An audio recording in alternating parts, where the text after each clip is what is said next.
বিসমিল্লাহির রহমানির রহিম।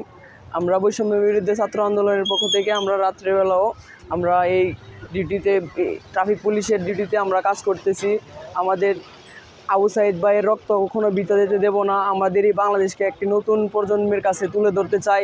এই বাংলাদেশকে একটা আন্তরিকভাবে বিশ্বের কাছে বিশ্বের প্রত্যেকটা মানুষ যাতে আমাদের এই বাংলাদেশ সম্পর্কে আরও বিস্তারিত জানে। এই বিশ্বের সকল মানুষ যাতে আমাদের এই সকল ছাত্রছাত্রীরা যে কার্যক্রমগুলো চালিয়ে যাচ্ছে তাদেরকে এই বাংলাদেশকে একটা নতুন রূপান্তরে স্থাপিত করতে চাই। এছাড়াও আমাদের অনেক জায়গায় চুরি ডাকাতি হচ্ছে এবং সকলে এই চুরি ডাকাতির ভয়ে কেউ বাসা থেকে বের হতে পারছে না। আমাদের বড় ভাই, ছোট ভাই বা বাবা মা যারা আত্মীয় স্বজন যারা আছে তারা বিভিন্ন কার্যক্রমের জন্য যেতে পারছে না বাইরে থেকে। এজন্য আমরা তাদেরকে সাহায্য সহযোগিতা করার জন্য আমরা বেলাও বের হয়েছি। আমরা যাতে আমাদের ভাইদেরকে সুরক্ষায় রাখতে পারি এবং সুরক্ষায় তাদের যারা বাসায় আছে